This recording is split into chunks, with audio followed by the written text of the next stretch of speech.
Essa videoaula de hoje, na nossa videoaula de hoje, nós vamos revisar alguns pontos interessantes aqui na geometria plana. Vai ser uma aula introdutória, né, revisando os principais elementos que a gente precisa ter conhecimento para ter um bom entendimento dessa parte da matemática tão interessante. De início, nós vamos ver aqui os principais conceitos. Vou fazer a leitura aqui desses principais conceitos. Primeiro, a gente vai ver aqui a ideia de ponto, reta e plano.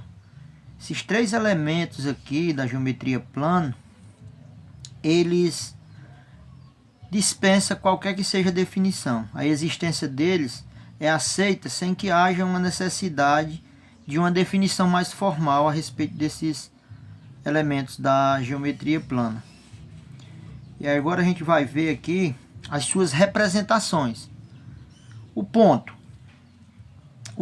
nós representamos com letras maiúsculas do alfabeto nosso mesmo.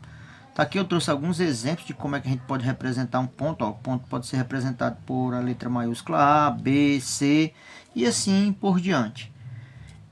Mas necessariamente um pontozinho aqui que a gente dá o nome de ponto. Um ponto no plano. O plano ele é representado com letra minúscula do alfabeto grego. Trouxe aqui alguns exemplos. O alfa, beta, o gama, teta e assim por diante.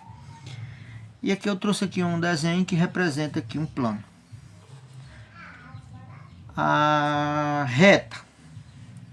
Como é que a gente representa aqui a reta? A reta nós representamos com letras minúsculas, viu? Diferentemente do ponto, que a gente representa com letra maiúscula, a reta nós representamos com letras minúsculas do nosso alfabeto também. A, B, C, D e assim por diante. Tá aqui uma representação geométrica aqui da reta. Só lembrando que ela pode ser orientada nos dois sentidos e ela é infinita em ambos os sentidos. Já a semirreta, uma semirreta, eu vou fazer a leitura aqui da definição aqui basicamente, é uma das partes da reta limitada por um único ponto. Ou seja, eu só tenho um ponto que limita uma semirreta. Tá aqui, ó, representei por a letra O. Tá aqui, essa parte aqui é uma semirreta, delimitada por esse ponto aqui, ó. Já um segmento de reta. O que vem ser um segmento de reta?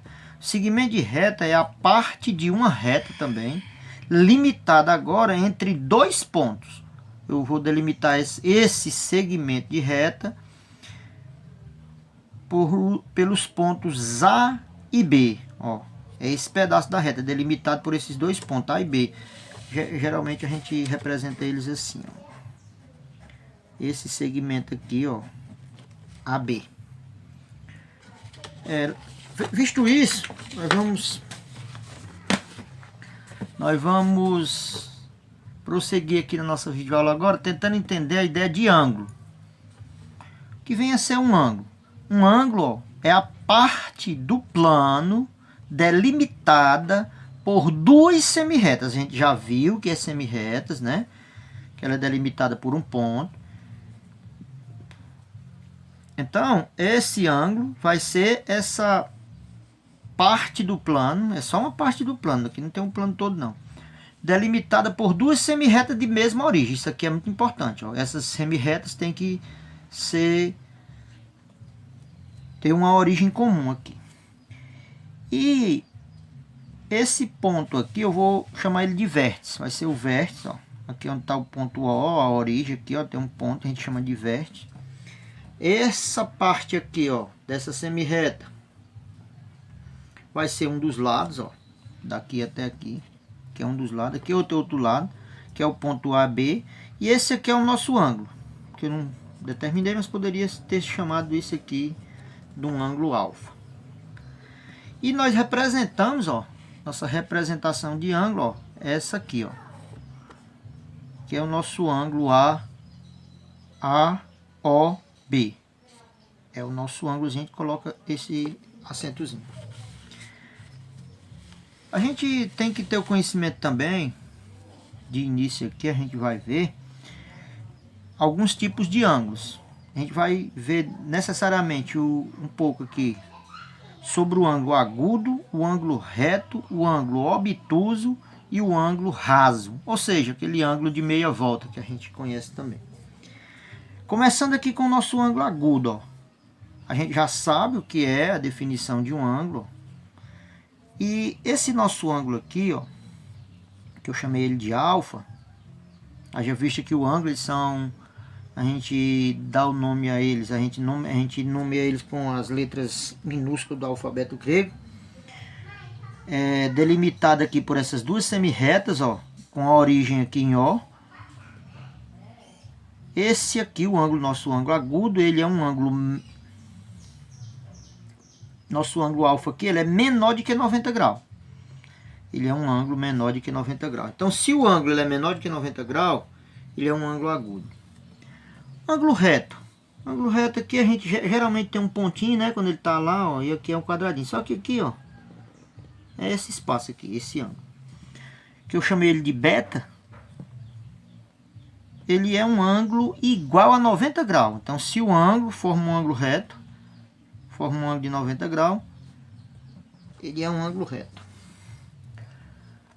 Já o nosso ângulo obtuso, ele vai ser um ângulo, ó, maior do que 90 graus. Eu chamei ele aqui de gama. Então, gama, ele vem ser maior do que 90 graus. Veja que ele é maior. 90 graus estaria delimitado mais ou menos aqui, ó, o ângulo de 90 graus. Ó. Ele é maior. Porém, ele é menor do que 180. A gente já vê que o de 180 ele é um ângulo de meia volta. Vai ser um ângulo completo. Para ele ser 180, ele tinha que fazer até chegar aqui de novo. Muito bem. Então, nosso ângulo aqui ele é menor. Ele é maior do que 90 e menor do que 180. Que vem a ser o nosso ângulo raso. A gente já sabe que o ângulo raso ele também é conhecido por ser o ângulo de meia volta. Sabe que a circunferência ela faz uma volta inteira, né, que dá 360 graus. Mas nesse caso aqui nós só temos a metade, a meia volta, 180. Chamei também novamente ele de alfa. Ele é necessariamente igual a 180 graus. Espero que vocês tenham entendido. A nossa videoaula hoje era voltada para a gente dar uma revisada exatamente nesses conceitos básicos sobre geometria. E eu vou gravar mais uma videoaula ainda com esse conteúdo aqui para a gente se aprofundar mais um pouco nessa questão dos ângulos. E se possível também vou postar resolver alguns exercícios. Aí eu vejo que esse aqui é um conteúdo que a gente tem que praticar bastante. Conteúdo muito bom, muito interessante, de grande aplicabilidade no nosso dia a dia. Porém, se você não praticar, ele torna-se um pouco mais difícil, né? A gente tem que praticar. Ele vai... Aliás, todos os conteúdos da matemática têm que ser praticados, mas a geometria em si, por si só, ele é um conteúdo, se você não tiver bastante afinidade com ele, ele pode se tornar um empecilho para você resolver as questões. E a gente não quer isso, né? O que a gente deseja é que os conteúdos da matemática venham só agregar mais conhecimento na sua vida de estudante. E esse é o nosso intuito. Nossa videoaula de hoje era basicamente aqui uma introdução, né? Sobre a geometria plana, e na próxima aula, como eu já havia dito, nós vamos nos aprofundar mais um pouco aqui na ideia de ângulo. Uma boa sorte aí a todos.